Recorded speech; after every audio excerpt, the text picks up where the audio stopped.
Hi everyone, and welcome to this section where we are going to talk about how you can monitor Kubernetes using the Kubernetes dashboard and cluster. Observing and monitoring is one of the most important parts of the maintenance of the applications because it is very important to get metrics of the application behavior. And monitoring is an essential part of the infrastructure. Thanks to monitoring, we can actually obtain information in order to take scaling measures, and this will help us understand what is happening in our cluster behavior. So, by definition, monitoring is a real-time process that includes the collection, processing, and analyzing of any data in the system. It saves money and it involves many aspects, from knowing the status of the infrastructure to having a complex system that can be anticipating any type of events depending on what your company needs. So monitoring is something purely technical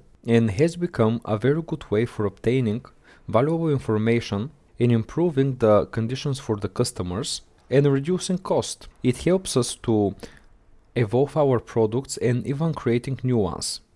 So when constructing a new monitoring system, it is important to take into account the objective that we have for the users and for the information that we want to build. Once this is identified, we can define the matrices and the tools to help us collect the data from each part of the application. So currently the development or the architecture of microservices is one of the strongest and the most relevant technologies to monitoring. So microservices architecture can grow rapidly, so we need to know that everything is working correctly. It is also important to determine if our system is degrading or if, for example, we are not capable of completing service level agreement. So the monitoring of our system will constantly provide us with metrics and values to analyze the correct operation. In recent years, many platforms have emerged to be able to know if all of our development is working as it should. At this point, observability is considered as the new form of monitoring. So observability is all about when and why an error occurs, and it has four fundamental components. First one is the open instrumentation that collects vendor-specific or open source data from a service, host, application, container, or any other entity in the produced data. This enables full phase visibility for critical infrastructure and applications. It also prepares teams for the future as you introduce new products and data types to the system. Then we have the correction and context, because the collection of data must be analyzed so that all data sources can be connected. You also need to incorporate metadata to allow correlation between various parts of the system and your data. Together with those actions, you also need to create a context to shape the monitoring. Then we have the programmability, because the organizations need the flexibility to create their own context with custom applications based on their goals. For example, an application can help teams to calculate and visualize the impact of errors on the end user. And finally, something that's a bit separated from the first three is the artificial intelligence and IT operations. So unlike the traditional incident management tools, the AI solutions use machine learning models to automate the IT operation process. We can automatically correlate, add, or prioritize incident data into the AI. So the Kubernetes cluster already itself exposes cluster matrix, and Kubernetes has matrix server that is an aggregator of data on the use of resources. So for example, the kube state matrices exposes data obtained from the Kubernetes API. So other tools like Prometheus that we will talk about in this section can collect this data and can consume the API.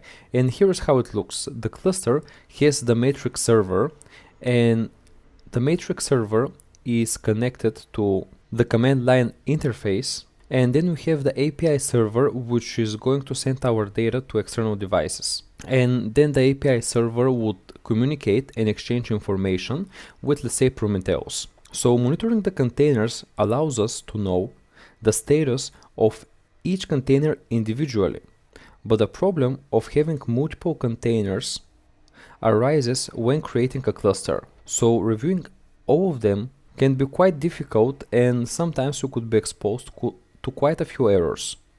Within the Kubernetes cluster, multiple objects can be running consistently. So a single namespace with a service included can be monitored.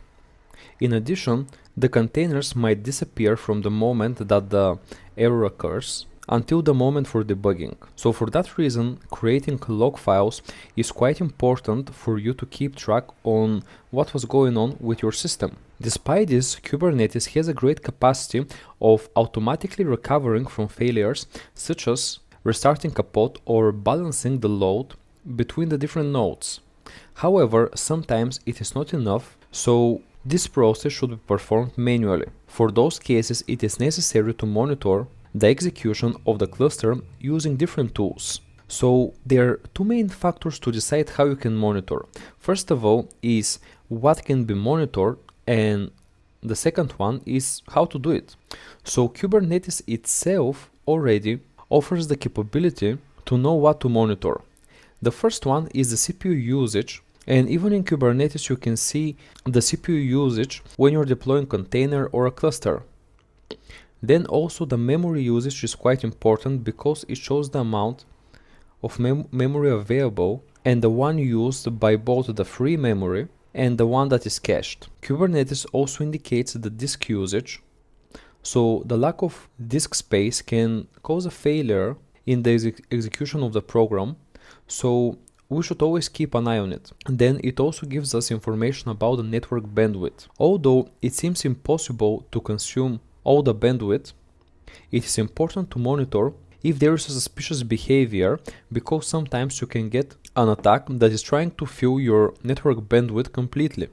And finally, it shows the pod's resources, so you can assess the different resources that a specific pod is using, the information being used by the scheduler and the placer of the pods, and where you have available resources. So the easiest way to monitor those things is to actually use the Kubernetes control panel or the dashboard, and let's see how we can actually assess it and use it. So since we're already using Minikube, you can actually see that if I go to the terminal, we already launched the dashboard in the previous section. So you can simply do Minikube dashboard, and this will open an HTML file with the dashboard of all the services that you are currently using. Now, if you completed the previous sections, you already have information in your dashboard because we are creating quite a few applications so far. So from the dashboard, it is quite nice that you can perform certain actions without the need to interact with the command line. So if I click, for example, those three dots here, you can pretty much restart, edit, scale, or delete your deployments, your jobs, your pods, and your replica sets. Okay, for example, if I want to delete this replica set, I can hit delete, and after a certain period of time, this will be completely removed from our device. Another interesting thing that you can see is, for example, if you click, let's say, the delete command, you can see the exact action that is relevant to that command. So it would be the same if you would write this from Minikube. Okay, so this is pretty much performing exactly the same action as the one that you would perform from the command line. So let's see if our dashboard is actually showing the correct information. So if I open a terminal, let's say right here, let's check, for example, the number of nodes. So you can do kubectl get nodes. So you can see that we're having one node, which is the Minikube, and let's do get pods. Okay, so here are the pods. We have about 7 pods, and if you go here, you can see that we have exactly the same number. So there are 5 running, 1 is scheduled, and 1 failed. So if you go into the deployments, let's for example go to our my app function right here, and when you hit it, you can see when it was created, how many days ago, what is the ID, the status of the pods, and some additional information. If I go back, I can also see the image, which is ng-inx. I can see how the app is called, when it was created, and if I hit here on the options, you'll be able to see the same options right here. So if for example you hit on the edit button right here, you'll be able to see the YAML file, okay, which is the file that actually creates the deployment, okay, and you can actually edit it. You can edit your application directly from the file. This is of course a bit dangerous because you don't have to do any typos in order to be able to edit this file. And as you can see, you can also see this file in JSON version. If you are more familiar with JSON, you can also do that from there. So this is how you can edit your deployment. After the update, your app will be restarted and you'll be able to add the new features from that file. So you can also check, if you click here, all of your deployments, jobs, spots, replica sets separately on a dedicated tab. You can also click, for example, if you go on cluster, you can click on namespaces and you can see all the namespaces that currently exist in your device. You can see the nodes, which as we saw, we have Minikube as a node, and so on. I would advise you to really try to explore the dashboard yourself too, so you can spot some tools that might be suitable for you, your job, or your company. So that's it. Thank you very much for watching, guys, and I will see you in the next video.